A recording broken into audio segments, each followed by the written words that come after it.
What is going on, everybody? Welcome to Lineman Life Live. I am your observant lineman. I am here with my other lineman on guard, Justin Blaylock. We are, yes, sir. Yes, sir. We are, two linemen who have had some experience in this here NFL game.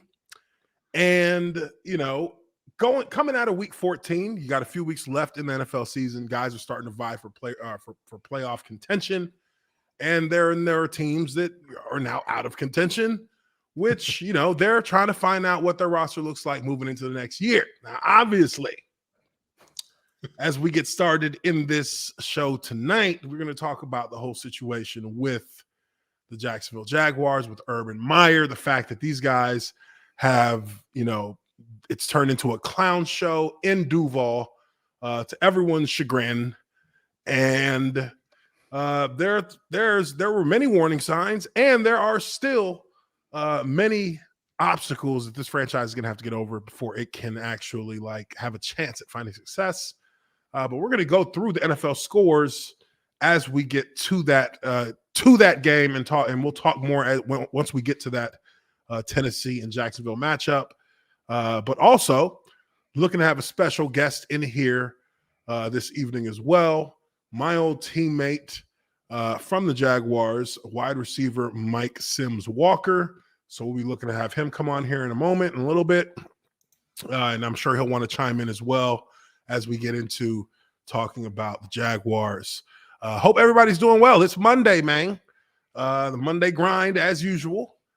So we're going to go in and talk about these scores from last week's games. And we got a Monday night game tonight as well with the Rams and Cardinals. That's going to be a big-time matchup. Obviously, you got a Cardinals team with the best record in the NFL, 10-2. Don't think they're necessarily getting as much respect as they should, as it for a team that's 10-2. Very little people are talking about them. But that'll be at 8:15 Eastern when they start that Monday night matchup. But as we look to these scores here, we got to start off Steelers and Vikings.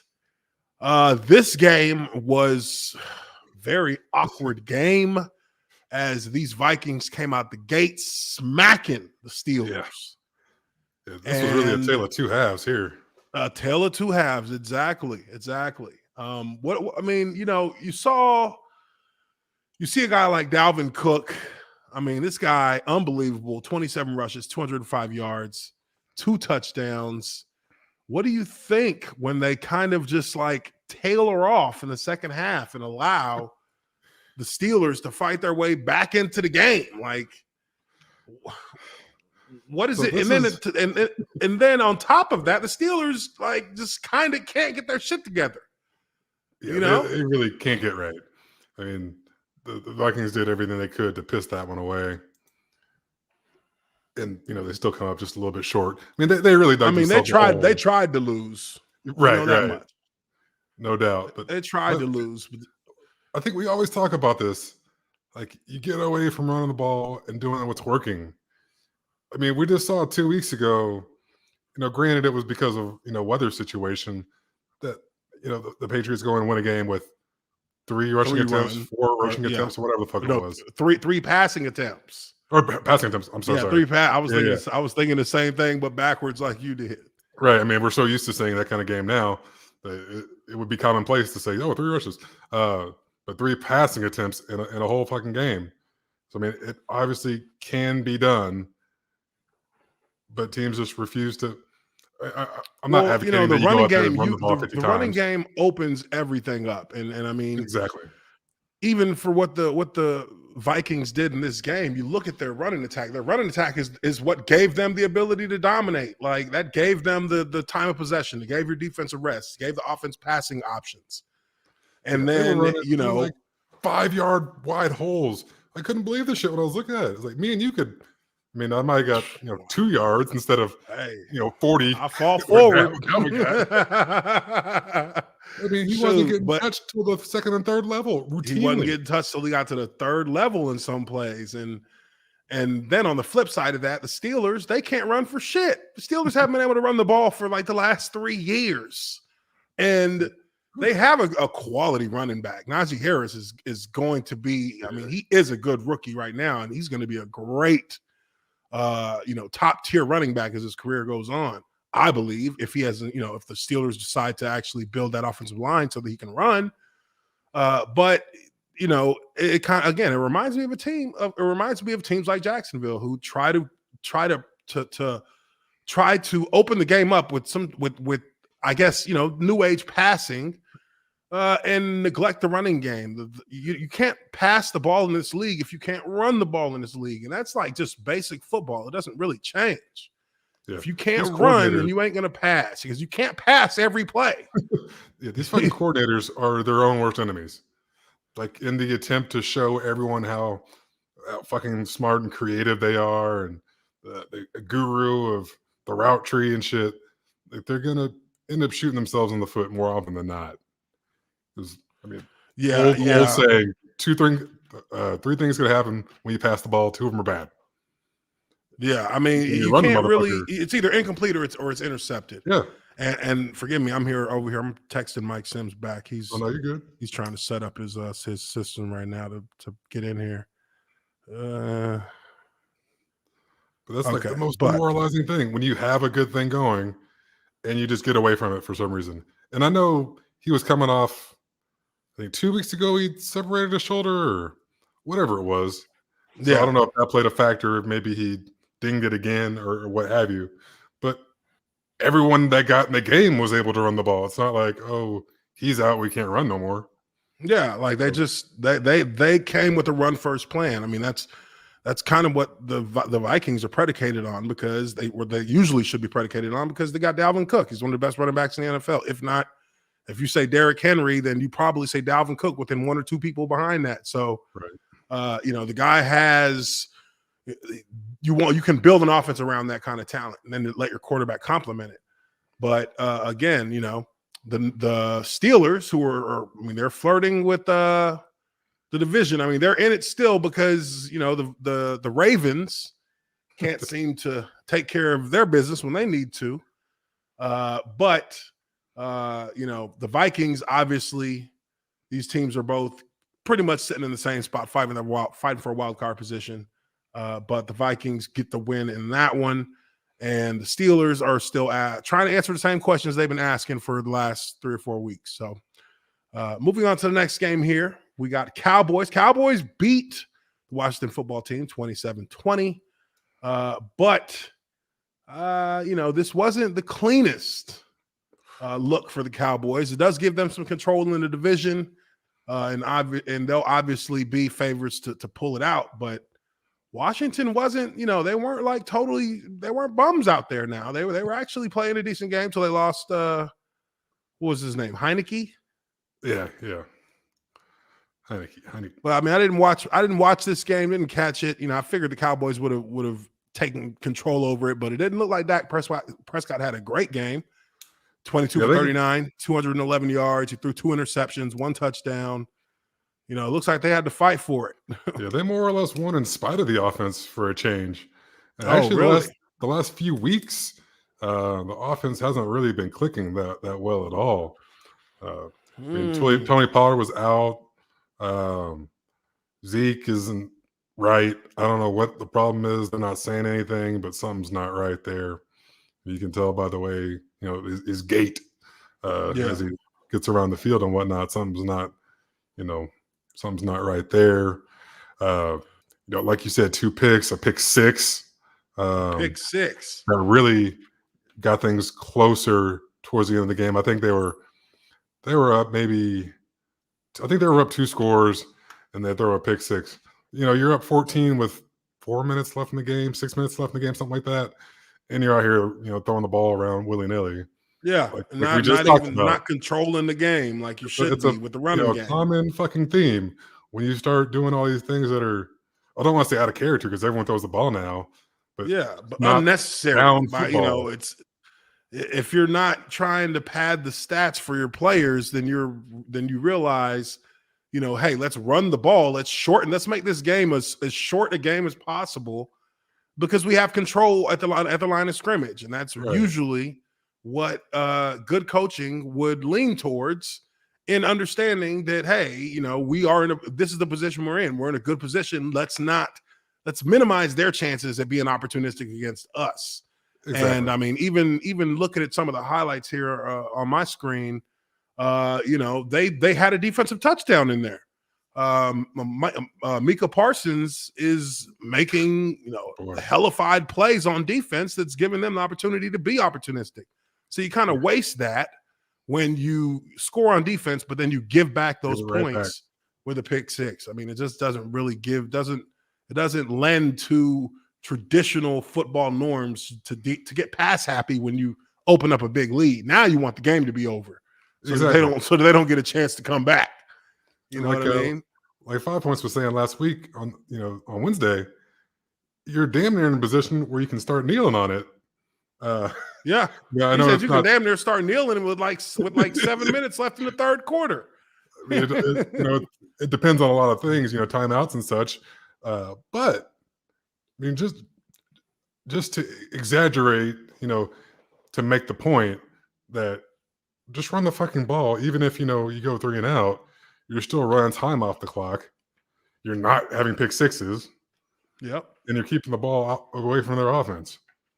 Now, granted, our defense played their ass off, like you said. Yeah, their defense is. I mean, but that's all part of the team effort, though. You know what I mean? Ooh, and we had some dogs come back. DeMarcus Lawrence was out there.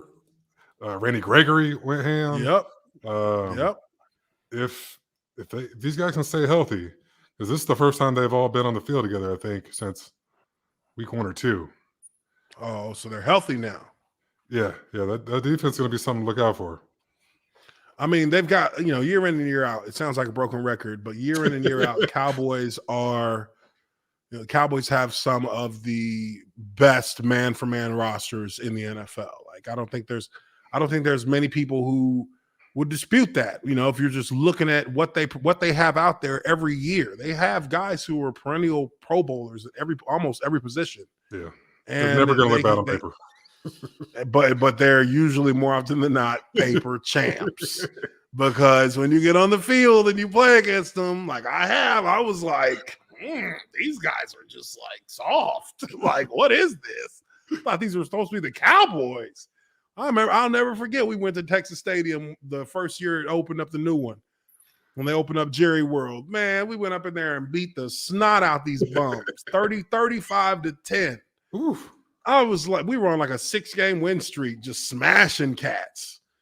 And we go into Dallas. I mean, I played it. That was me and my matchup that season was Theo Ratliff. So I was playing against Theo Ratliff the whole game. Pro Bowl defensive tackle. And I was like, bro, just playing against him. I mean, I was like,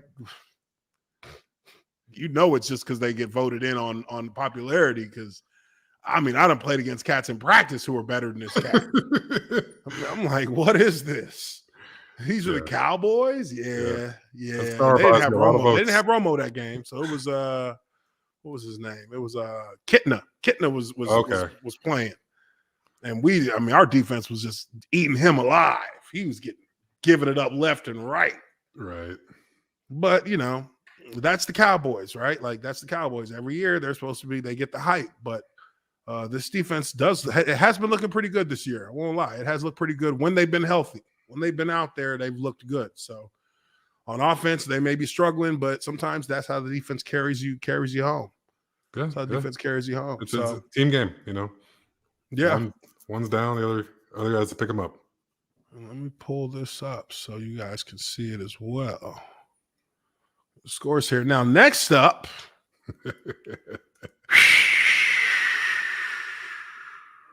Paltry goose egg. Boiled country goose egg. Titans. Jaguars at Titans. Titans beat the living shit out of the Jaguars 20-0. Jacksonville, fewest rush yards in a game in team history, 8. 8 rush yards. God dang.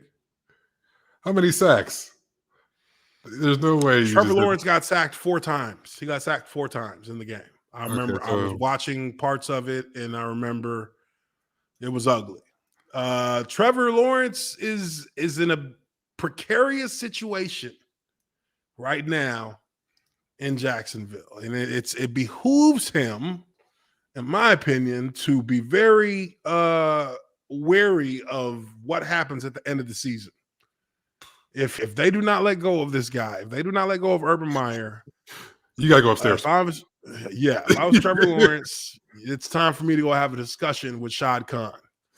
Like, there has to be a limit to this shit. We can't both be here. If we start the season off with 0-3, he needs to go.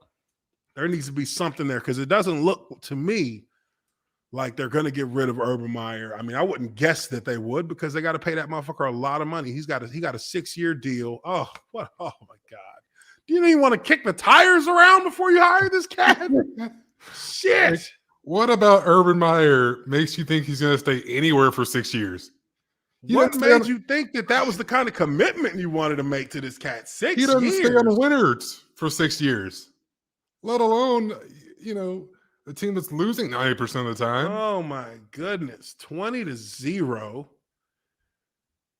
And with all the, with the major report, the bombshell report that dropped on Saturday from the NFL, no less. This was not, Bleacher Report or fucking Sports Illustrated. This was NFL media that dropped this article. This was not something that would not be considered like legitimate, trustworthy material. This was trustworthy stuff that came out. And it's not, it's not a case of somebody just, leaking a story. Like, there's multiple people in Jacksonville who are talking about the problems that he's causing inside that organization. And it's from the players to the coaches. And, it's the core is rotten right now. It's rotten. And there's so much that there's so much that he just does that seems to go over his head as far as just understanding, what his role is as a head coach. I mean, I think that this is a perfect encapsulation here. And let me share this. This is a perfect encapsulation of everything that's just going real down bad with the Jaguars. This is from Demetrius Harvey on Twitter. He says, Jaguars head coach Urban Meyer was asked about Andre Cisco playing more again. He said, Cisco is playing a little bit more, I believe. I do not have his numbers in front of me. Cisco played 0 defensive snaps yesterday. Come on. This can't be life. I mean, it's like, what? It's like, wait. What the hell are you talking about? I mean, I can look at a common box score and within 15 seconds tell you who didn't play in a game. I mean, it's not even that. You're the head coach. You got a chart right in front of you. And I'm just the guy fucking watching the game. I have no dog in this fight. You are the literal head of the snake. You're the head of the snake. Like, why are we supposed to answer these questions? Why can't you? What? Why don't you know who's in the game or not? Well, at least he knew his name. At least he knew who he was. Wait, is that number 38? Shit. Just look at some of the replies here. Dan Orlovsky. Dan Orlovsky is fucked up pretty bad in his career as a player. And even he's over here like, that's amazing. Dan, help me understand this, please. Somebody said, I dare you to make up a fake name and ask Urban about it just to see if he knows all the players on his roster. Oh, wow. That's like the old DeMarcus Russell when they gave him the blank blitz tape. Yeah, that's like they gave him the blank blitz tape. Hey, did you watch the blitz tape? Yeah, I watched it. Coach, there's some good stuff. What'd you think about play 38? You talking about the screen? Yeah, the screen. The TV screen, motherfucker. Son of a bitch. Got your dumb ass. You stupid son of a bitch. There's nothing on the tape, DeMarcus. People, okay. I think we need to start, everybody just needs to start trolling Urban Meyer at this point. I Like, mean, all the you could media. just fuck with him now and see if he like falls into the trap. He probably will. He probably will. Just bring up shit from like other games. See if he even notices. I mean, this guy is he's just fully unaware of what's going on the field. I mean, and within the organization. I mean, you look at even this game, your quarterback threw 4 interceptions. If you look at those interceptions, like these are interceptions that he's throwing because he's trying to force something to work. He's throwing up balls like trying to avoid sacks. You know, you've got receivers running into each other. Oh, I saw that. Yeah. Ooh. They're running into each other, and Not the a good Titans look. players are laughing at them on the field. Not a good look. I think he I took mean, out does it like, get any worse? yeah. The one guy like fell into the other guy, took out a defender too. I'm like, The defenders are just like, holy shit, are you serious? this is so Bush League. Like, Did you guys actually did you guys run this route in practice? You sure? did you guys run into each other then too, or is this part of the plan? Shoot. And the funny part was after let me see if I can pull it up. After they ran into each other, it was so hilarious. The ball just comes flying by and hits where the out route would have been at. Good Lord.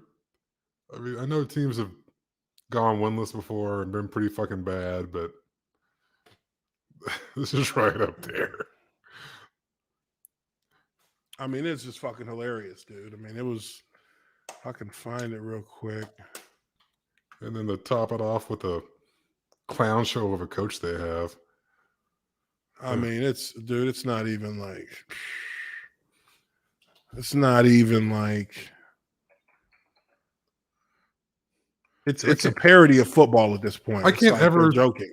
I can't ever remember a head coach having this many distractions, in a season.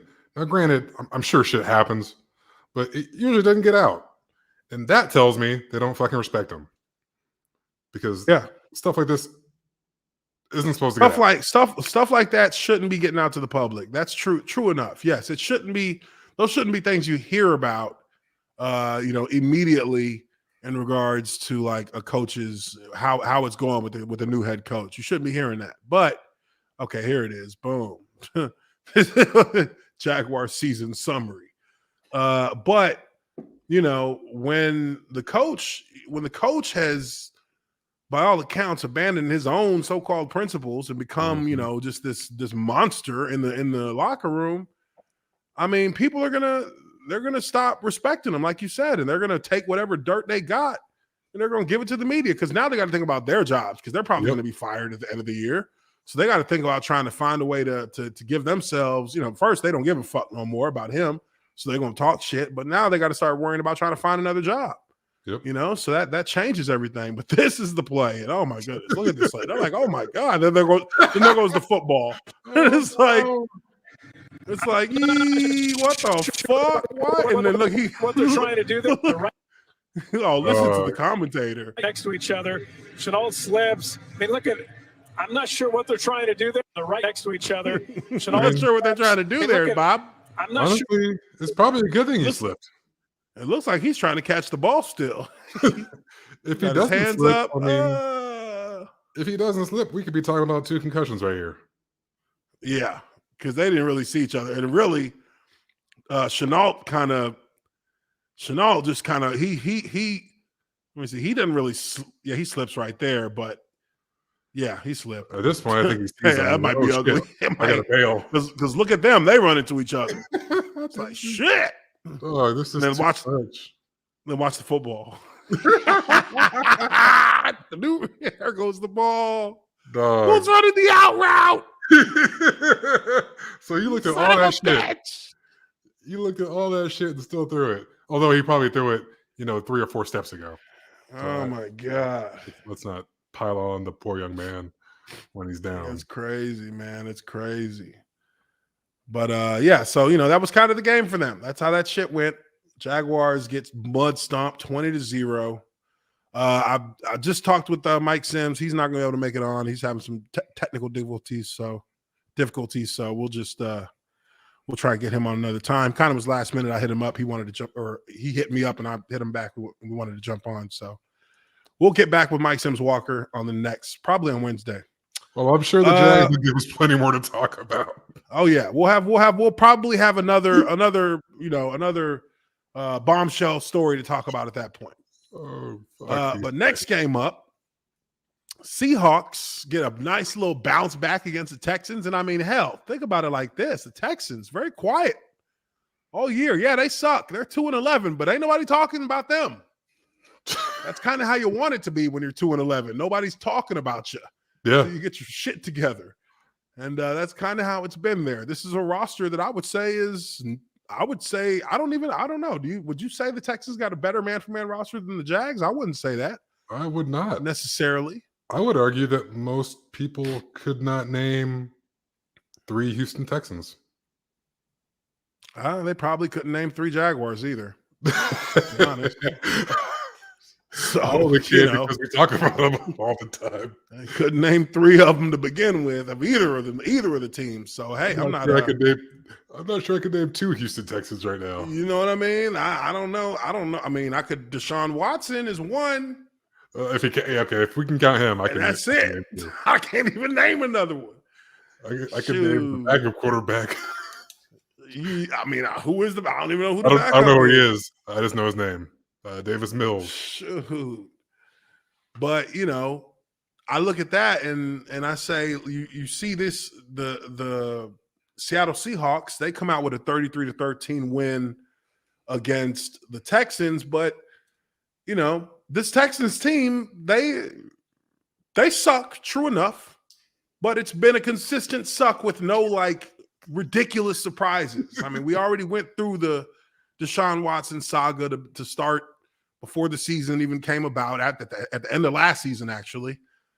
And that thing, that absorbed a lot of their front page energy for most of the offseason. But then once the season started, they were just terrible, and we all knew they were going to be terrible.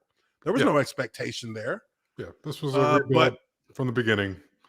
Yeah, so I mean, even though they're in the void and in the abyss as much as the Jags are, they're living a little bit easier life. Well, they have a professional coach. First of all, they're putting points up there. They can score at least. Yeah, and they're not going to distract you with childish nonsense that's going on in Jacksonville. They're just going to be a bad team. It's just a bad team. Sometimes you just don't have the pieces. That's trying to find their way. They've had, I don't know I wouldn't say that they've necessarily had competitive games every week, but they haven't been like the butt of jokes because they have operated, at least at the very bare minimum, they've operated in an expected fashion. Yeah. Just week by week. You know what I mean? I'm not going to pretend that I've watched any games, but from what I can tell, they're not running into each other. They're not running routes into each other's faces. They're but also football team. Yeah, exactly. They look like a bad professional football team. The Seahawks were, kind of sitting in that. They were at the threshold of real ugliness themselves. Yeah, they've kind of recovered a little bit. Yeah, they've gotten a couple games back, a couple of wins under their belt. They beat the 49ers. Then they get this win against Houston. They put some points on the board. Russell Wilson, I mean, he cooked a little bit, 17 for 28, 260 yards, 2 touchdowns. They had some decent performances from their receiving core, but it might be a little bit too little too late, I think, in Seattle, just because that division is kind of taken off without them in that whole period where they had Russell Wilson benched from that finger injury. So they kind of they've lost a lot of ground in the division. And I feel like this era is coming to an end. I feel like this Russell Wilson era is coming to an end. I mean, there's been a little bit of infighting in their organization as well. But again, you see how teams that win, teams that are used to winning, how they handle those situations. and how they try to find a path through it rather than, the ones that don't know how to win. And, we're asking questions about what is really going on because everybody's pointing fingers at everybody. But I don't think that, I just think that with everything that they've accomplished now at this point, maybe it's kind of run its course with Seattle. And yes, they get this win, but does it really change the outlook of this season for them? I don't think it does. Because it's just been. I think they're 2 games out of the wild card at least, and I'm not sure they're going to make up enough ground. Yeah, because the rest of the schedule right now is all division. After this week, it's division, and that division finish off the season pretty strong. And they're probably in the strongest division in the NFC. So it's going to be a different ending for them this year than it has been in the past.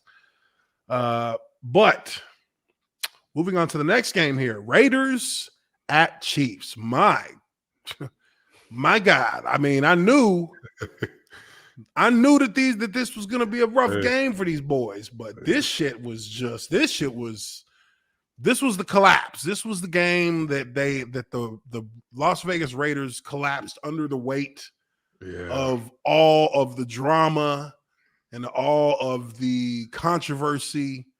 This was the game that they finally have snapped like a twig. They go down 48-9 in a loss, in a brutal loss. I mean, shit. Yeah, I think the backups got in on this game for Kansas City. They got on a lot better, a lot longer than I expected, given all that they've had to deal with this year. But it's tough to come back. And I commend them, dude. I commend them. I will not eat. People like to a certain extent, like to pile on the Raiders. People do, but I'll tell you, I didn't expect even 6. I didn't expect them to be 6-7 right now. Not after all the shit that happened with John Gruden, and then with Ruggs, and then even with the other cat who was the cornerback who got released. I didn't expect 6 wins. I more expected them to be looking like the Jaguars right about now. To be honest, I expected that. A complete and total collapse in accountability and with no leadership to even try and right the ship. But they've held on. They got some wins. They were sitting tied atop the division for a little bit. They had competitive games with some good teams. They were competitive. They'd been competitive, but beat the Cowboys on Thanksgiving. I mean, they did some good things this year. They have, but also, they woke up Kansas with the City Giants. Chiefs. Yeah, they woke their ass up because I do believe didn't the Raiders beat them the first time around? I think so. Did you see that they huddled up on the fucking logo? Yeah, the disrespect. Let me find that over here on Twitter. Oh, the Raiders. Why do you do it? See, you can't do that. You can't do that. You cannot motivate a team to whoop your ass in the most disrespectful way possible, which would be to huddle up on their logo. It's about as bad as it gets. That is ridiculous. That is here we go. Yes. Yeah, this pretty much sums it up right here. Let me share this screen. My goodness. Why you got to talk shit? Why you had to talk shit? The Raiders had a pregame huddle on the Chiefs logo. They started the game down 35-0. Look at her. He ready to put some work in on their ass. He's like, oh, shit. You motherfuckers done fucked it up now. Here I come. Yes, that's what happens. And some guys had good enough sense to not, want to be out there. There were guys who were like, I'm gonna stay over here by the hashes. I'm gonna stay over here by the numbers. Yeah, they're kind of out there already. Now I got to jump in. That would have been me. Fuck, I don't want to do anything to get a man, harder you cannot do this. You can't do this. Guys, it's Let us. me tell you something. If you We're the want to Raiders. get your ass, even if you're a better team, even if it was the reverse, Right. and it was the Chiefs on the Raiders logo, there is a good chance either you are going to fuck off this game because they're going to start playing on a whole nother level that you didn't even know they had off emotion, or a couple of your players is going to suddenly get their ass injured and they're going to be out of there. Somebody's going to pay for that disrespect. Somebody's going to pay. Yes, this rarely, if ever, goes well This never plays out the way you huddlers. think it's going to play out. If this is what you got to do to get yourself hyped, imagine what it does for these cats. Oh my gosh. You in our stadium talking cash shit on our logo. Remember when T.O. caught the touchdown pass and he tried to go and flex on the star? He almost got sent to the ICU. Oh Lord. Yes, this is never a He good almost idea. got sent to the ICU for that. On Never any turns level. out well. Terrible idea. Always a Terrible terrible idea. Foolish behavior. And and it makes you a target. It makes every single one of you look. If it's like you an old lineman, if you're over like, look at this, you said it on their logo, you turn around, there's one of their D linemen right there looking at you. Bitch, I'm coming for you. I ain't even playing. I don't give a fuck. I'm coming for you. I'm not even dressing out today. You know what I mean? They don't give a fuck. They know that's an offensive line. They're going to be coming. They're going to call all kinds of weird blitzes. They're going to be running all kinds of stunts. He's just going to be like, shit. Stop. I'm sorry. What are they thinking? They're clearly not thinking. You thinking? You're clearly not thinking. So that's really that's just not it's not how you want to. That's not the message you want to put out there before the game starts. Yeah, I mean, fuck you and the city you from. As a professional athlete, I mean, you don't fear anyone. We're all, in football, we're all men. Okay, Work a lot. What is it? What's the But you got to respect. What's the saying in practice? Work lighter or works. What is it? Damn, it's slipping out of my head right now. Work smarter. It's not like harder. Smarter, not harder. Boom. There you go. You work smarter, not harder. It would be smart to not provoke this team to play better than they usually play. I'm out here trying to make friends. Hey, Chris Jones, good to see you. Hey, let's have a good one today. Yeah. You're gonna be. I'm out here today, cuz. Yeah, I'm out here too. Okay. Let's have a good one. How the knees Have feeling? a good one. Everybody, all good? All good? You Let's know keep it that what I way. We can all get out of here. Safe and sound. Hey, man, you know what I mean? Let's get out. Hey, no injuries, you know what I mean? Let's have a good one, man. Let's be competitive. Let's compete. Everybody Let's good. Compete. But when you over there walking on their logo, they just you gotta keep your head on the swivel now. They don't even talk to you before the snaps no more. They don't even know laugh. They don't look up, no laugh. They just in their stance like stone cold. You just like, you all right? Say something. Blink twice if you can hear me. Are you okay? Are you in an agitated state? Say, dog. When they be pushing you at the end of plays, you're like, oh shit, that was a strong push. Hey, dog. That's what we on. I didn't even want to be on the logo like that. They made me. You know what I mean? They jumped out there. Shoot, man. That's like when I played against. You know what I mean? That's like when I played. Exactly. That's like when I played against Albert Haynesworth. Every year I had to play against Albert Haynesworth. I never talked shit to him, ever. Because I remember what he did to Andrew Garrott. I remember what he did to him. He stomped on that cat's face, and he had a helmet on, and it didn't matter. He stomped his helmet off his face with his cleats.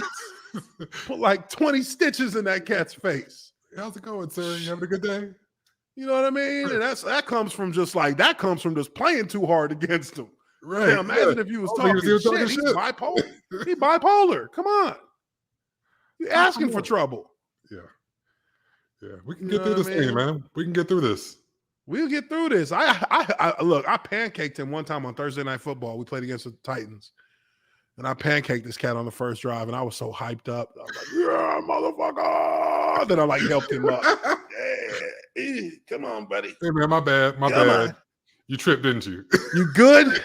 Yeah, it's a great double team, but just want to make sure you're okay. Don't get mad. Don't get agitated. Because if he get mad, we gonna suffer. That was what? That was like my first year as a starter too. I was like, shit, I only know that. I mean, they running the dive, the plays I know really well, the dives, the powers. I can do that. Don't make me have to block this motherfucker on no play action. I don't know what the hell to do once he starts doing crazy stuff. I have no idea. Just throw it. Shoot. Throw it. Just throw it. Well, but yeah, that game, a blowout. Some stats here. Patrick Mahomes, obviously, you know, he's gonna do his thing. 2 touchdown passes, but they had all kinds of just look. Let me see here. Pass. I mean, that was a run up the middle. Damn. Okay, they had some running touchdowns, some patch touchdowns. It was a team effort, I guess, but it was a hell of a team effort because they had 3 rushing touchdowns and 2 passing. Well, yeah, that's about right. Okay. 2 passing, 3 rushing. Derek Gore, 9 rushes for 66 yards. He had a pretty good game, 7.3 per carry. Clyde Edwards-Helaire, 10 for 37 with 2 touchdowns. So, I mean, pretty balanced attack, really, from Kansas City. They found that groove. You know, they had faltered a little bit early in the season. They weren't looking very good. Patrick Mahomes was not looking very good. Yep. But they have since bounced back. That's because they have good culture and good coaching. Jacksonville. Yep. Here's looking at you, Jacksonville. So those guys are finding ways to come out of slumps. It's something that you got to be able to do if you are a team that plans on, you know, sustaining any kind of success. You got to be able to overcome adversity. But that game, clearly all for Kansas City. Moving forward in this review, we got the Saints beating up on the Jets, 30-9. And this is the first win for New Orleans since week 8. So wow. These guys have they've just recovered from a serious skid. Taysom Hill, not too much going on with him, 15 for 21, 175 yards. But Alvin Kamara obviously was really the catalyst for the Saints offense. He had 27 carries, 120 yards, and a touchdown, 4.5 a carry. Taysom Hill had 11 for 73, 2 touchdowns rushing, 6.6. Obviously, Taysom Hill is going to be able to play off the fact that Alvin Kamara is going to get a lot of attention. It's an offensive weapon. But that, at the end of the day, allowed them to take advantage of a pretty porous Jets team. Team that's, you know, kind of, they found a couple of bright spots on their defense, but for the most part, they're still trying to figure out their quarterback position. Zach Taylor, that's his name, right? Zach Taylor? Wilson.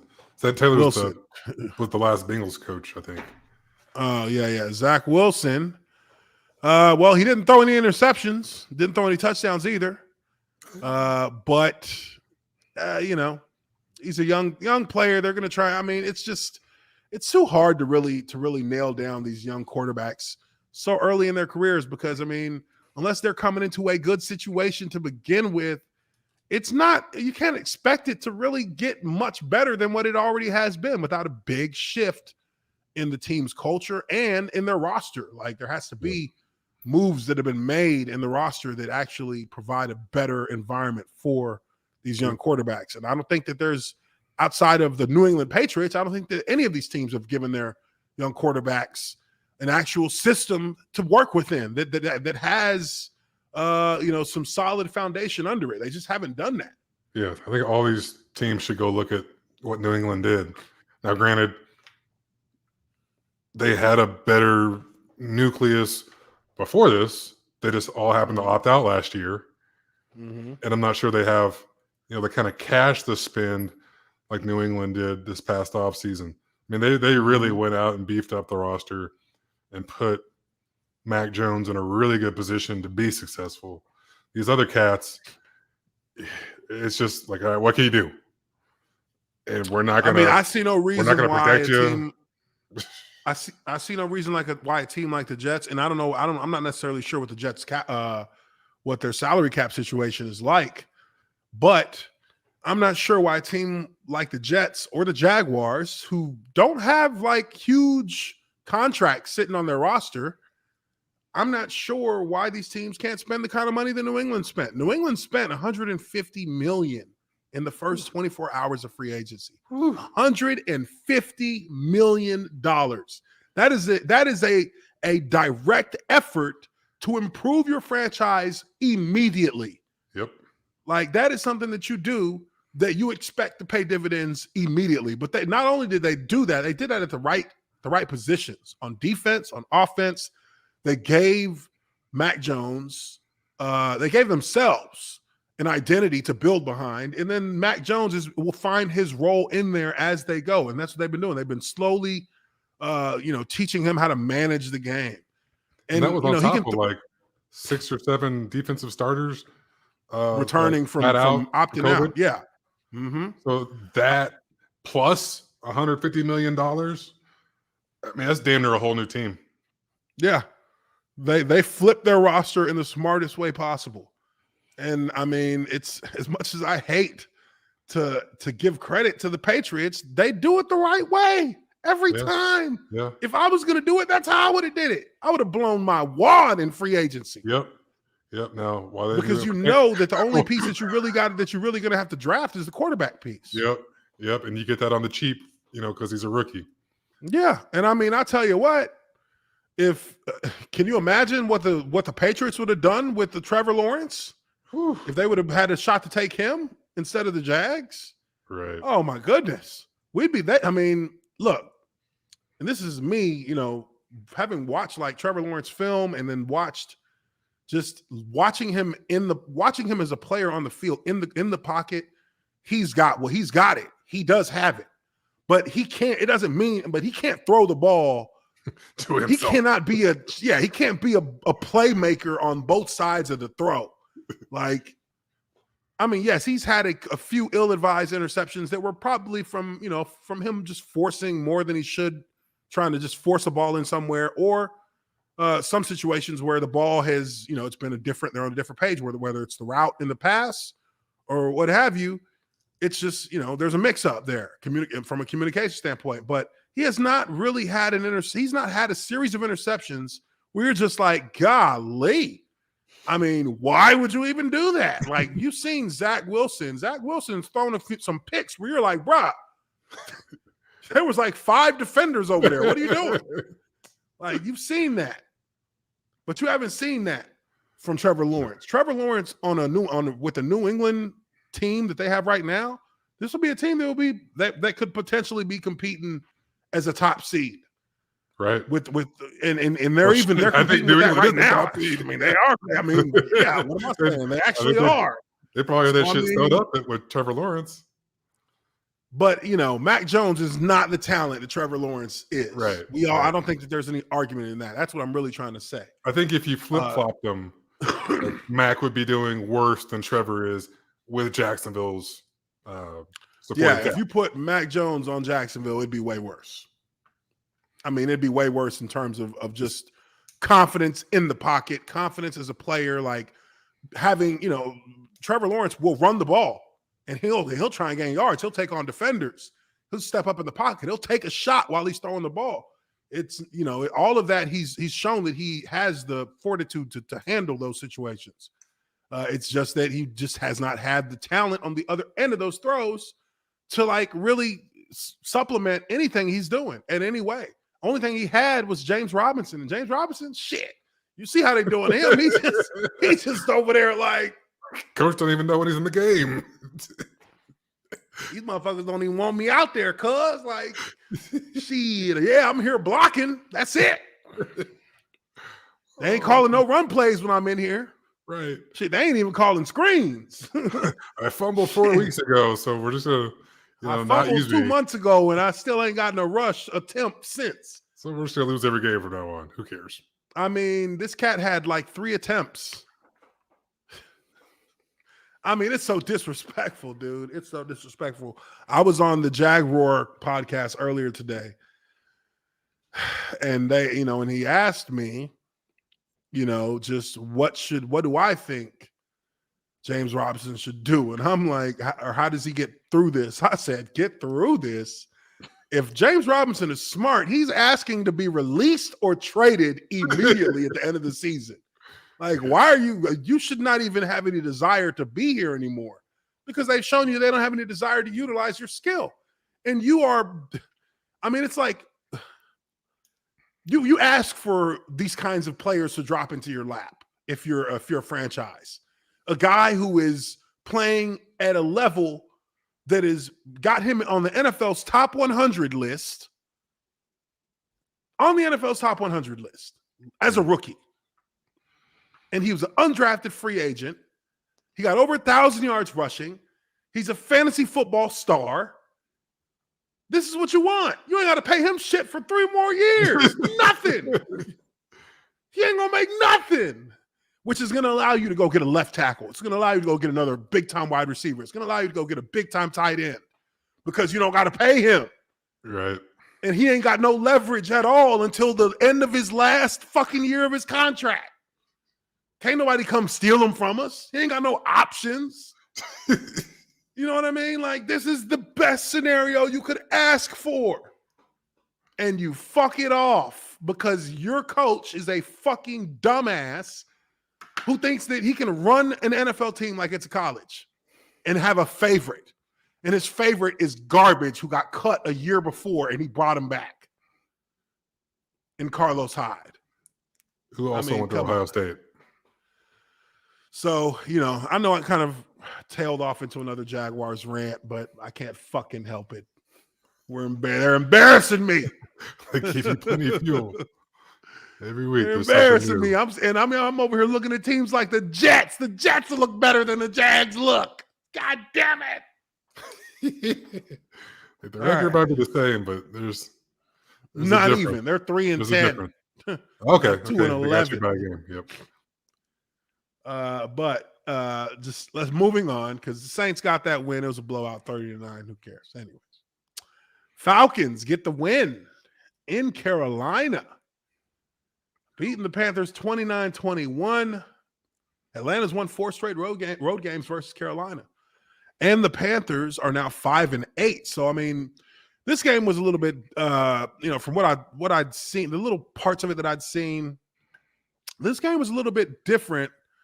Because PJ Walker and Cam Newton continuously, I think Cam Newton got benched at a certain point in this game. Oh, no. For PJ Walker, or they were rotating both of them in. Not exactly sure.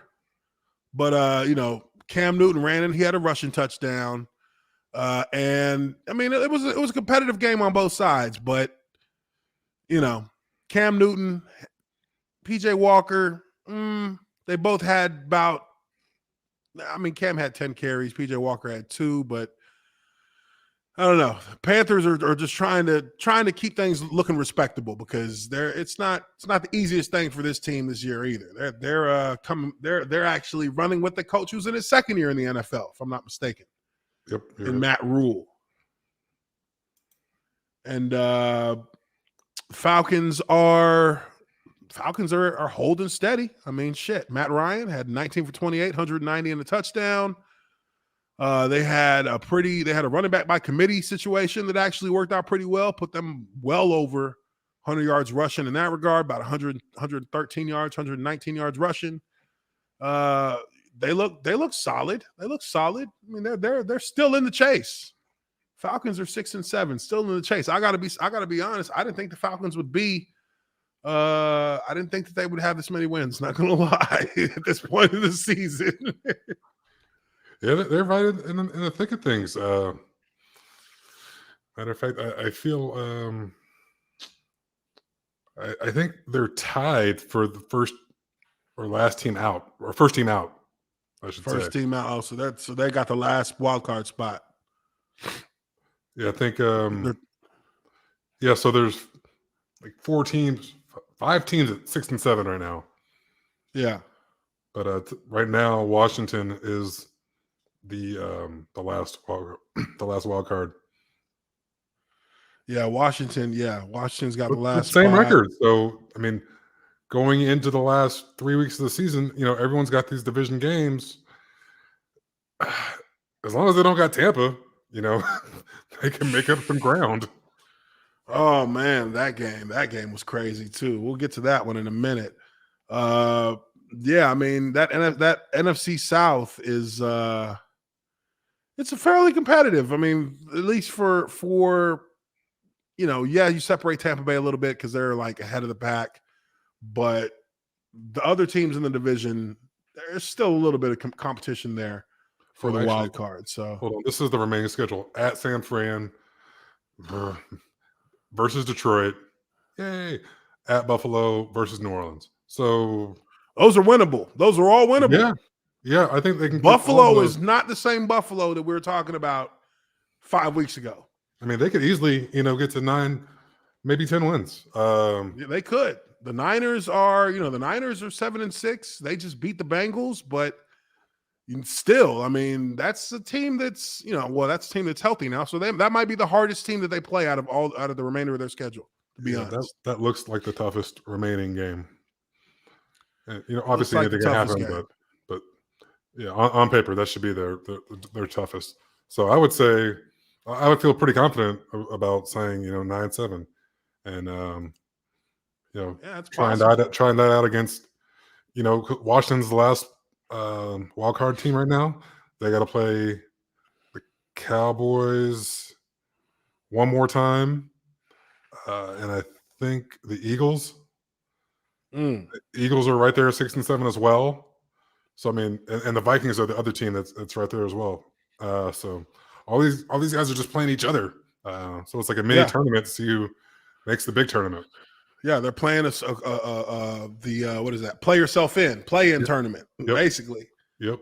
Basically. So the Falcons are alive. Falcons are alive and well. Now, for me, I guess one of my questions would be, what does that mean for their future? I mean, what does that mean? So their head coach right now, he's new. This is his second year, I believe, as head coach, right? I think so. First or second year. This is his second year, I believe. I might be wrong on that. I don't know. But this is kind of like where you want to be. If you're a first-year head coach, or even if you're in your second year, you can tell that your team has something here. You got 6 wins. You're 6-7. You're at the cusp of 500.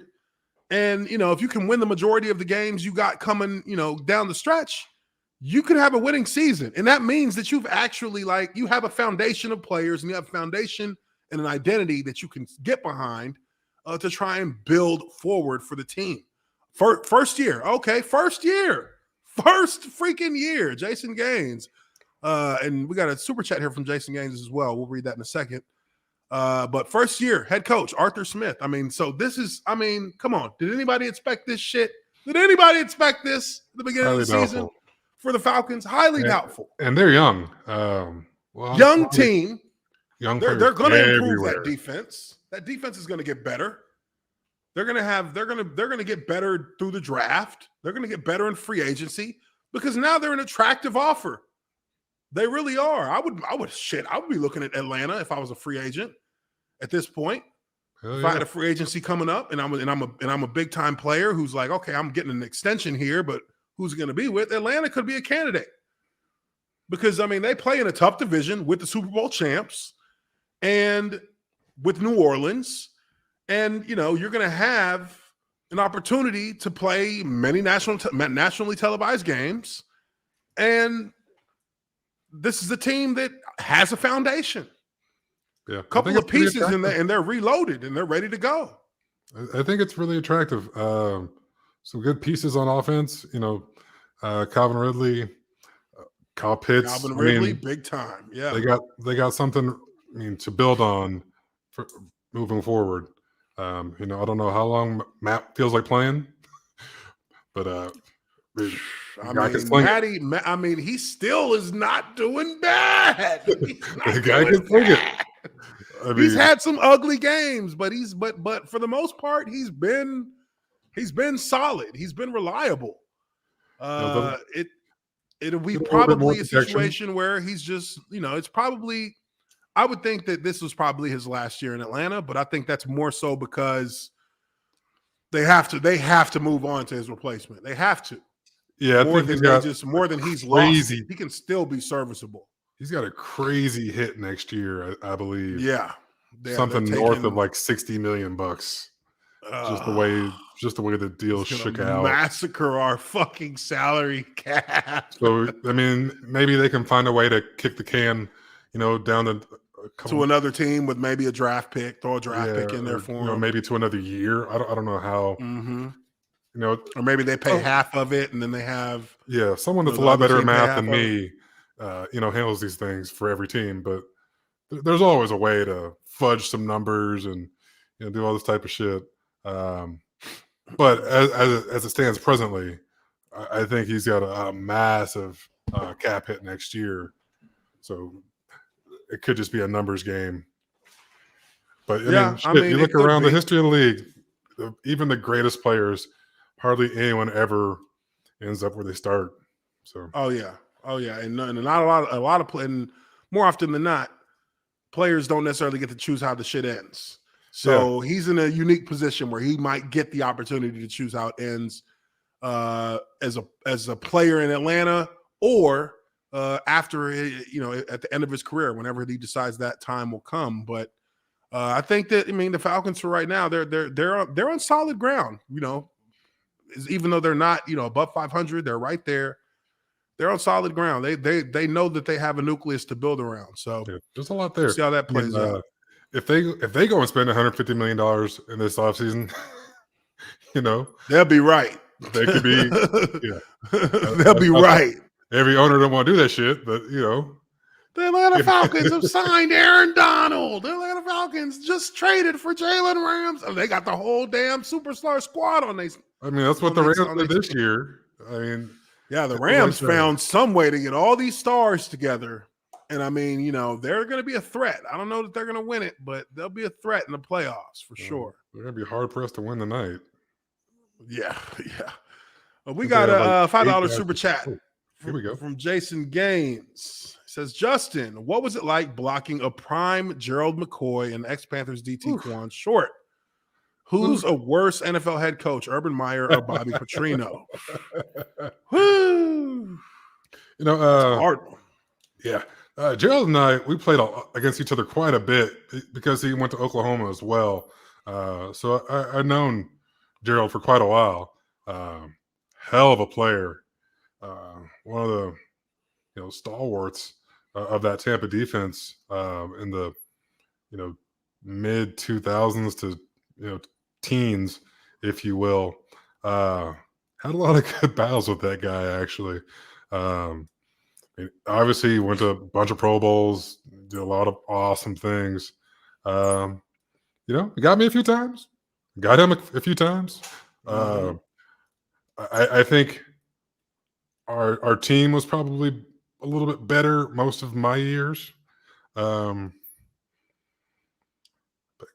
Short was a little bit different player than Gerald. Gerald was really twitchy, quick guy, but a little lighter. So if you can get your hands on him,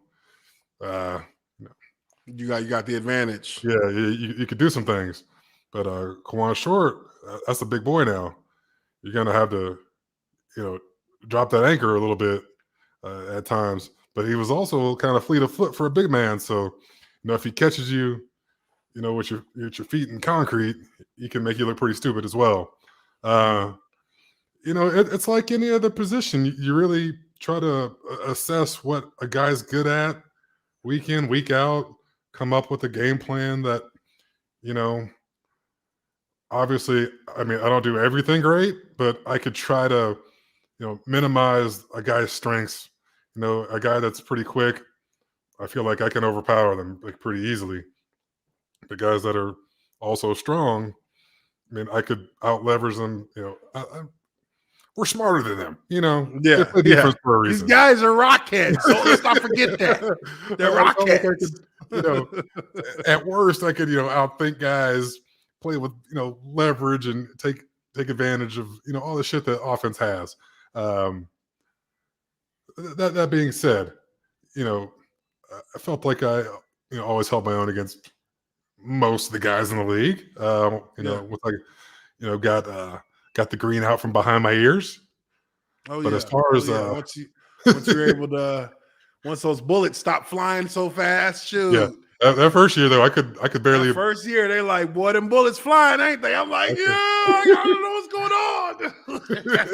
I'm just trying to block somebody. I don't know." I couldn't block a fucking sneeze with a tissue. I mean, shoot, man. I tell you what, man. My first year starting, I was at left guard, and it was funny because I was at left guard my second year, and then Vince Manuel came back from a torn ACL, so I went to right guard. And I was like, and it's funny that I'm a lefty. So for some reason, me playing on the right side of the line was way easier. It was so much easier. I was like, wow, this is easy. I'm just snatching cats up. I got perfect leverage. I'm like lifting motherfuckers up when they try to jump. Like, and I'm like, why didn't I feel this why didn't I feel this balanced out on the left side? On the left side, I felt like I was kind of backwards. I felt like I kept wanting to drop my inside leg, even though, I'm supposed to be dropping if you're going to drop a leg, it's going to be that left leg because you're sliding back towards that.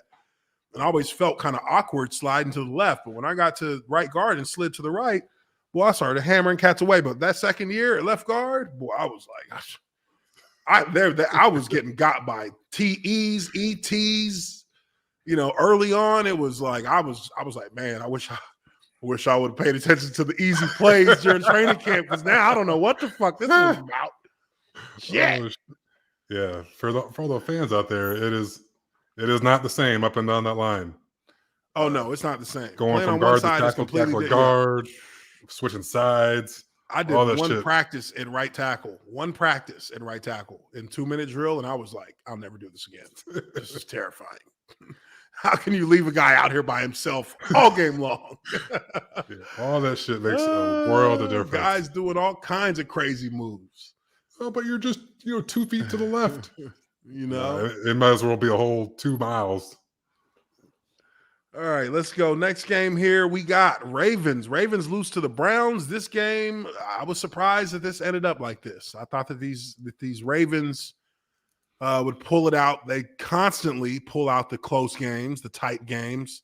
And, they were getting hammered pretty bad, 24-6 in the first half. They came back. They didn't give up a point in the second half. It felt like the momentum was going to be theirs in this game. But, at the end of the day, I think that when it comes to how these Ravens are going to end up playing, a lot of times it comes down to how Lamar Jackson plays. And Lamar Jackson didn't last very long in this game. He got carted off early with an ankle injury. But Tyler Huntley replaced him and actually had a pretty good game. 27 for 38, 270 yards and a touchdown, no interceptions. Devontae Freeman had 13 carries, 64 yards. Huntley had 45 yards rushing.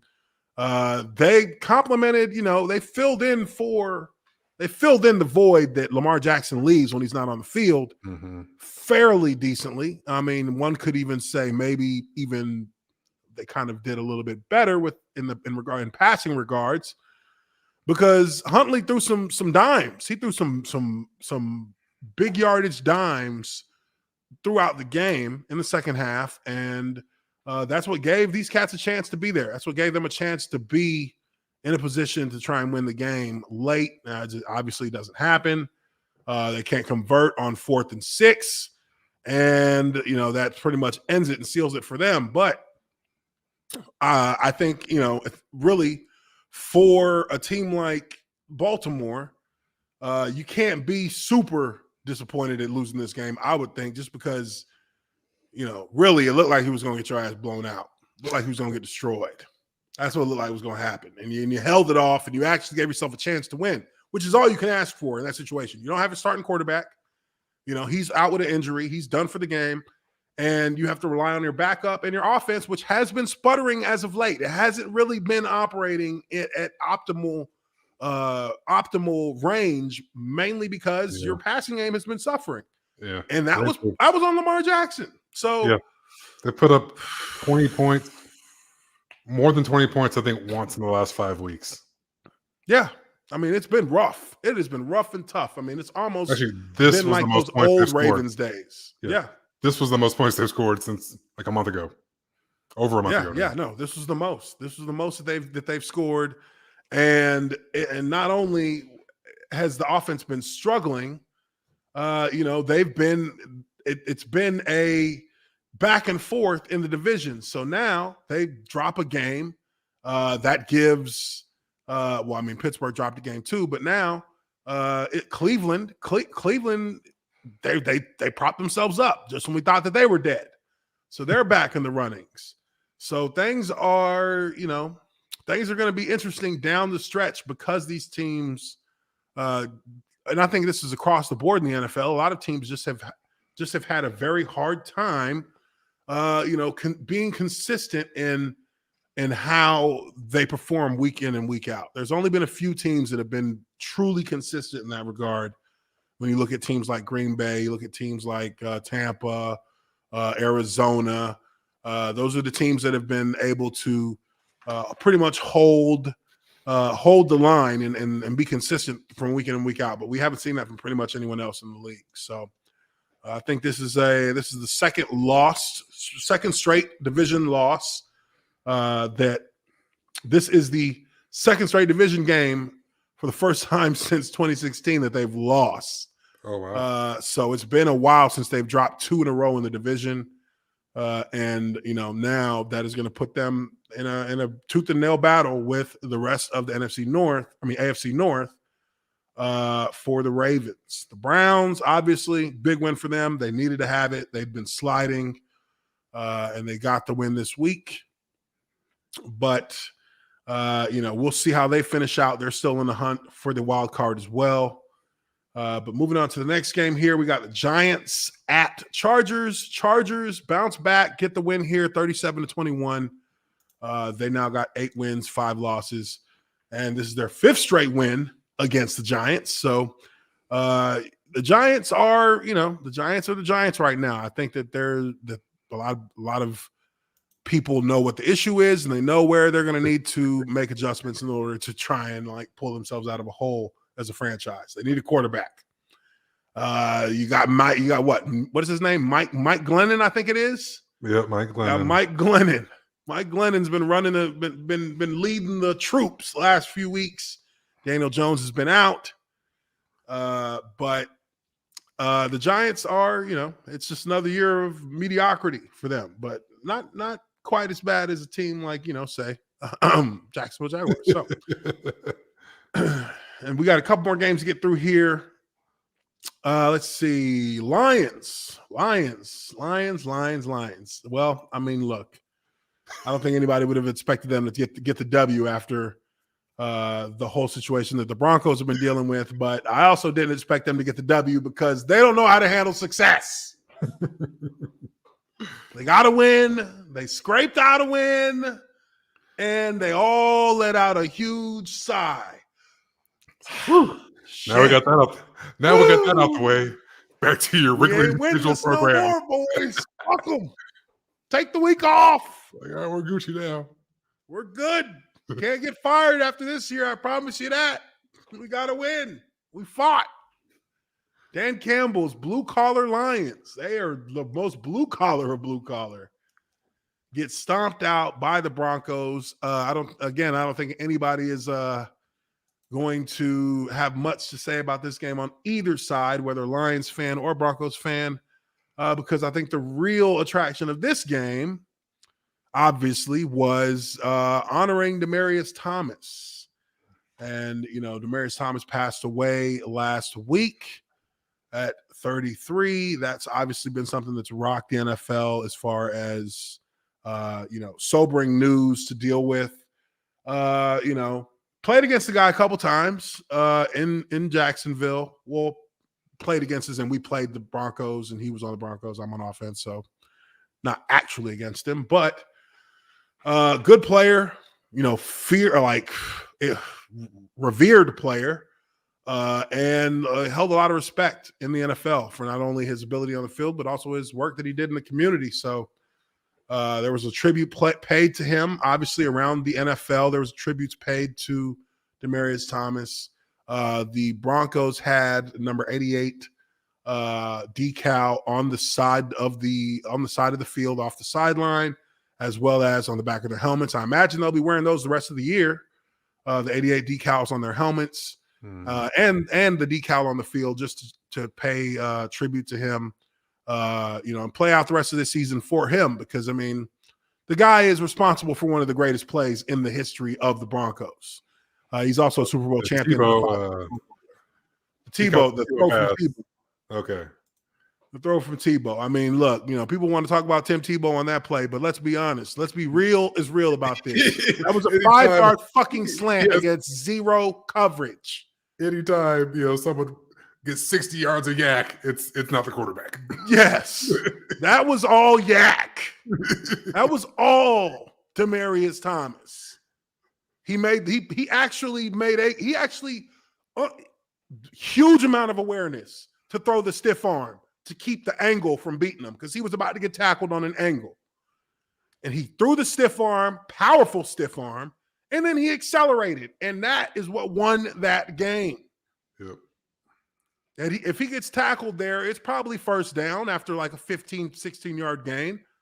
But you think Tim Tebow's going to make another great throw to get them to the end zone? I doubt it. It was now or never, and Demaryius Thomas, relished and embraced the moment and made an amazing play. So he will go down as one of the greatest Denver Broncos. Truly, 5-time Pro Bowler. Amazing amount of big plays made by him throughout his time in Denver. And, it's such a shame, because he was 6 months from into retirement. 6 months into retirement. Damn. He didn't even get to enjoy being retired from the NFL. The benefits, and the opportunities, as a Super Bowl champion. You know what I mean? Which sucks, man, because, he lives out here where we're at. Yeah, he's out here. He's in Roswell. Yeah, he's right up the road. So it's, I was heartbroken when I read about it, just because, former players, there's a little bond between former players as well, because there's a wall of separation to an extent between the NFL as it as a fan, and the NFL as we know it as players. We're separated from that world to an extent but as former players, we all are in that same kind of boat where we still have the knowledge of the game, of the culture, of the things that make teams good. Like, we understand those things and we connect with them, because, those are things that we don't get to enjoy and be a part of, but we still have, that knowledge to look to kind of educate the fans, the audience, the people who are watching these live streams. And also it's kind of like therapy for us to talk about it with each other. You know what I mean? Because that's different when you don't live that life anymore. So yeah. Nowhere else you're gonna find that atmosphere. Can't find it anywhere else in the world. Yeah. So it's always good to see the other former players. That there's still that connection with that. When you it doesn't matter whether you played with the guy as a teammate or not, it's like boom. It's like athletes, when you deal with athletes, you just know. That's the one thing that kind of like is automatically clicks, is the guy I'm talking to gets it. Whereas it's hard for some people who aren't involved in it the way we were. They can't picture it the way we picture it. So, when you have a guy that passes away, and we see a lot of that with former teammates, even now, because real life is different necessarily. It's different than the life that you live as a football player. So, yep.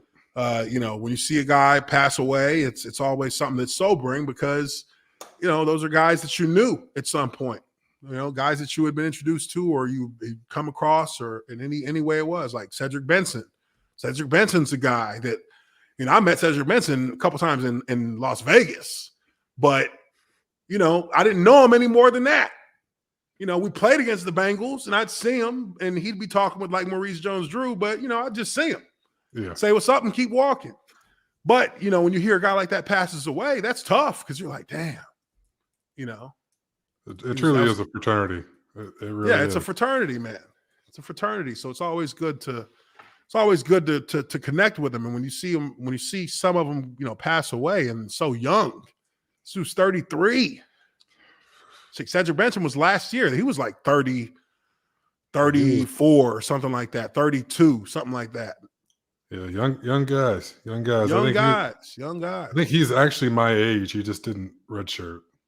Yeah. Because y'all both were at UT, right? Mm-hmm. But he was two classes ahead of me. But class act, man. Yeah. But you know, all in all, Lions got their ass kicked. That's kind of what they were destined to be this week, getting their ass kicked by the Broncos. So the Broncos can pay tribute. Now, moving on, Niners pull it out against the Bengals, game-winning 12-yard touchdown OT by Ayuk. I don't know exactly how to say his name. I think it's Ayuk. Ayuk has the game-winning touchdown in OT for the hold on now. Game-winning touchdown for them in overtime. This was two teams that really kind of were at their peak, playing at their peak. Healthy. The Niners are healthy. The Bengals, for the most part, had their big shots on the field. Joe Burrow had a great game. You know, Joe Burrow had 348 yards, 2 touchdowns. Jimmy G had 296 and 2 touchdowns. Both teams, you know, fought it out. This was a big-time game, even though it wasn't a divisional game. It was a cross-division game or cross-conference game. This was a big game, and it played like a big game. And both teams made big plays down the stretch, and it forced it into OT, and San Fran came out with it. And this is big for San Fran because they needed – I mean, they are getting hot really at the right time, I think. Yeah. And they had a big skid early in the year. Mm-hmm. But like you said, this last month or so, they've been looking really solid, getting some guys back healthy, favorable, you know, schedule moving forward. Yeah. They could be, you know, peaking at the right time. I think it's this, if you're as a player, this is like December football. If you're winning in December, if you're winning in December, you are winning. You're carrying yourself into January with the momentum needed to have a shot at it. Yep. And you know that's where you want to. This is right around the time when you want to be catching some heat, especially when you're a team like the Niners that started off. You know, they had some high expectations, but then they had a ton of injuries, and then they just hit that skid at that midpoint in the season. They just went down a cliff. But once they were able to start getting healthy, once they started getting some healthy players out there, they just slowly started picking up more and more momentum. You know, they beat some teams. They get a win against who was the last team they played against? Let me see here. I know they had a couple of really good wins. Before this week, they just lost to Seattle, but before that, they beat Minnesota. Yeah, they lost to Seattle. LA Rams. Before that, they lost to the Cardinals. So, yeah, so they pulled off what? They pulled out 4 out of 5 wins. 4 out of 5 games. That's winning football right there. Anytime you can that's win winning football. And one could argue that, you know, hey, the Seahawks game, that was more to do with the rivalry than maybe it was just, you know, the matchups at the time. And they barely, you know, they only lost that game by 7 points. Close game. I mean, they smashed the Rams 31-10, you know? So this is a team that is definitely picking up speed at the right time. And, you know, I feel like we'll see. In 2 weeks, we'll know more. But right now, you know, they're a team that I wouldn't necessarily bet against. Wouldn't necessarily bet against them. But if this is your first time here on the live stream, this is Lineman Life Live. This is me, Uche Waneri, the Observant Lineman, and I got Justin Blaylock, former guard with the Atlanta Falcons. We are your linemen on Lineman Life. Make sure you hit that like button if you haven't already done so, and subscribe to my channel if you have not already. And, share this around with your friends. Share it with your mates. Let them know you got live stream football coverage coming from 2 former pro football players every Monday, Wednesday, and Friday. Now, let's move on to the next matchup here. Let me see. We got this one. Bills and Buccaneers. I was so fucking disappointed in these fucking Bills with the bullshit they allowed to happen in this overtime period. It disgusts me. It truly disgusts me. When you go 3 and out, when you get the ball on offense in overtime, and you go 3 and out on some garbage ass plays, you ran 3 garbage ass plays in a row. After you fight to come back from getting stomped by these Bucks, and you fight and you come back and send it into overtime, and the first thing you do is you throw some garbage ass. You run the ball for 3 yards, and then you throw a garbage ass little quick out, and then you throw an incompletion and go straight off the field. And I mean, look, special teams actually did a fine job with the punt. They got the Bucks pinned back at their 4-yard line, 5-yard line. But then the Bucks go the entire length of the field and score a touchdown to win the game. As if we didn't know that was going to happen, because that happens every time you give Tom Brady the fucking ball at the end of the game to win it. Like, what else do you expect?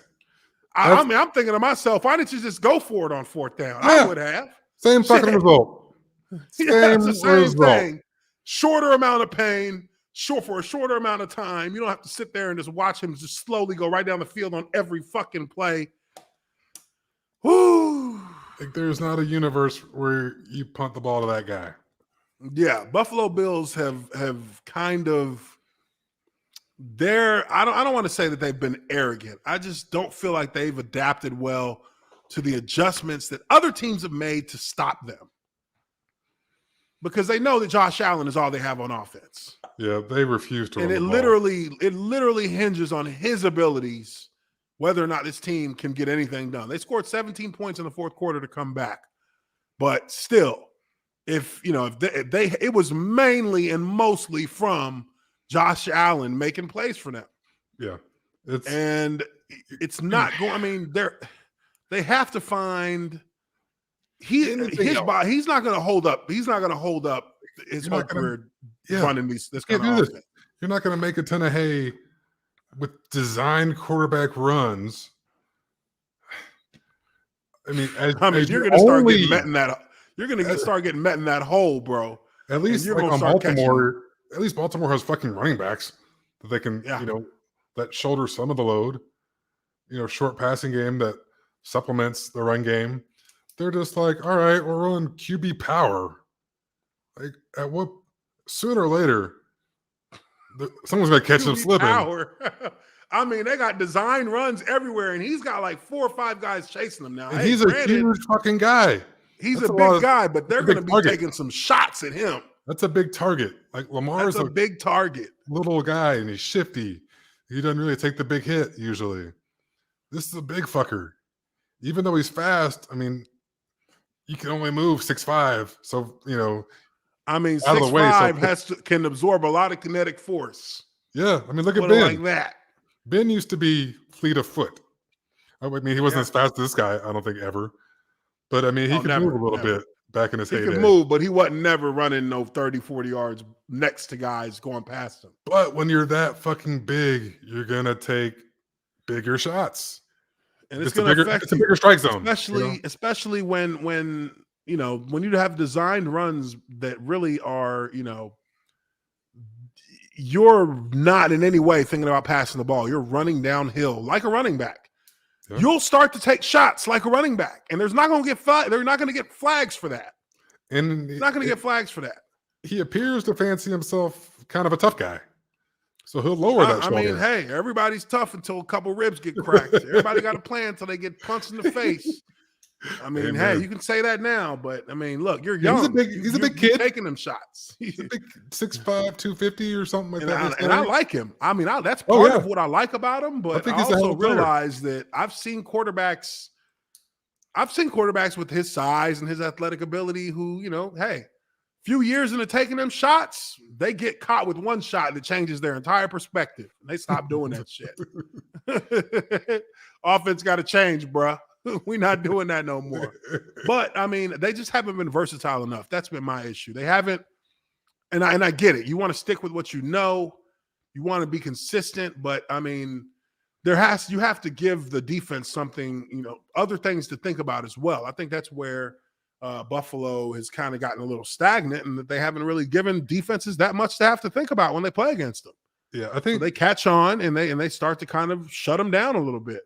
They at one point, it might have been the second quarter approaching halftime, was the first run by a running back, and it was the fake punt. Oh, wow. So that was their first run of the game? Well, first non-quarterback run. First non-quarterback run. See, that's just not going to work. That was a fake punt and like 2 or 3 minutes left in the second quarter, if memory serves. I mean, they're not even trying to run the ball at this point, other than, what are you gonna do? Just put your head down and lean forward. I mean, shit. He had 308 yards passing, 2 touchdowns, 1 pick. I mean, he had 109 rushing. He averaged 9.1 a carry, which is cool. That's all good. But I mean, it's just not not sustainable. Almost lean on it. He can almost lean on it, but it's a gamble because you're going to take a shot, dude. Once they start like being able, like even I'm looking here at some of the highlights, and he's running the quarterback power, and you've got 2 pullers in front of you. And yes, they're doing their job, but at the end of that play, he took hits from like 3 people. And that's with them not being prepared for that play. If they're ready for a play like that and you run that and they come downhill on you, in the playoffs, he's going to take some shots. I mean, they're going to have you schemed up way. I mean, folks at home might have a little bit of an idea, but like the intensity ramps up at the end of the season and even more so in the playoffs. I mean, I don't want to make it seem like people aren't trying by any means. Yeah. But it's just a different type of intensity that time of year. There's just the focus and it's attention to detail. A new season. It's a new season. Everything matters, that much more, right? Exactly. So everything you've done, I mean, the other guys are going to have seen it. And also they have that much more film to watch, if they so choose. So they're going to know all your schemes and tendencies. They're not going to let that kind of shit fly. I mean, I'm just going to be honest with you. If I see a designed run, you better be fucking sliding 3 yards before you think you need to. Yeah, you don't even want to take those shots in the playoffs because a lot of times that's a shot to keep you standing up and then another shot to rip the ball out of your arms. Yep. Because that's what is the deciding factor a lot of times in playoff games is the turnovers. Yeah, how can I get? If you turn the ball over one time in the playoffs, your chances of winning drop by like 35%. Yeah, like one turnover could be the only 7 points. If they score off that turnover, that might be the only touchdown scored in the game. Right, and it might be the difference. You might have a game of field goals. And that reminds me of like that Buccaneers Green Bay game. By all statistical measures, Tampa Bay should have been blown out by Green Bay. They threw 3 interceptions in the second half. The problem is that Green Bay, one, those interceptions were made on Green Bay's side of the field, deep in their territory. So it was as good. It was kind of like a punt, right? In that, yes, you turned it over, but they have to go the whole field to score. They didn't have a situation where, they were at the Bucs like 35 or 40 yard line or inside the red for the Bucs when they got those picks. But a turnover usually means that you're going to have a hard time winning the game in the playoffs. And I think that, in that kind of situation, you don't want your quarterback running upright with the ball in his arm because regardless of how good he is at running, he ain't really trained like the running backs to hold it. So we'll see how the Bills adjust as we get towards the end of the season. But, the Bucs, again, Tom Brady takes his team 96 yards. to win the game on a 58-yard pass to Perriman. But tough game for the Bills. Tough game for them. And, luckily it's kind of a game of no consequence when it comes to their positioning in the AFC, but still doesn't look good. That's on film. Now, final game here, we got the Bears at Lambeau playing the Packers. Packers beat them 45-30. This game, I mean, the Bears, they put some points on the board. I'll give them that much. They put some points up there. It's an They offensive competed. explosion. Justin Fields, for them, this was an offensive explosion. Justin Fields was 18 for 33, 224 yards, 2 touchdowns, 2 interceptions. So kind of a wash on him. He had 74 yards rushing. Montgomery had 42 yards rushing. Aaron Rodgers, now again on his side, 29 for 37, 341, 4 touchdowns, no picks. 71 yards from A.J. Dillon rushing. Aaron Jones had 35.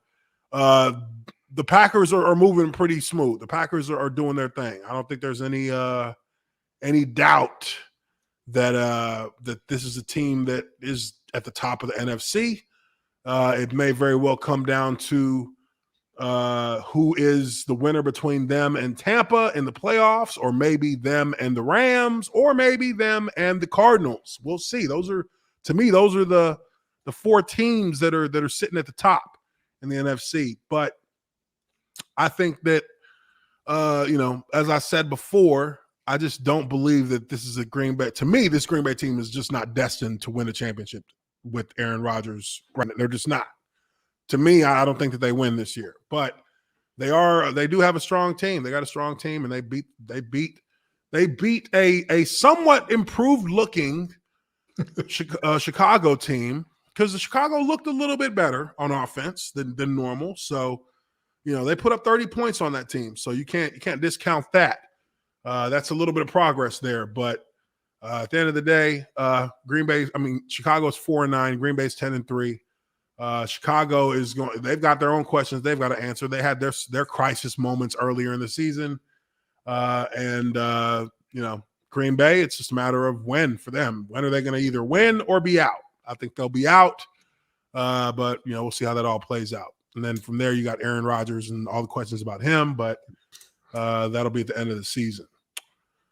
So I guess that's that on scores for the NFL's Week 14. Definitely appreciate you guys being in here with us. That is going to be it for this Lineman Life Week 14 look back. I hope everyone's having a wonderful, wonderful Monday. Make sure, if you haven't done so, hit that like button and subscribe to the channel if you haven't done so up to this point. We will be back on Wednesday with our Tier Maker live stream. That will be with Urinating Tree, 5 Points videos. And we are supposed to have a special guest on Wednesday as well. I will know more about that by tomorrow, but I do appreciate you guys very much for being in here. I am Uche Waneri, and this is Justin Blaylock. Peace. And we are the Linemen of Lineman Life Live. We appreciate you guys very much, and we will catch you all on the next live stream. Peace.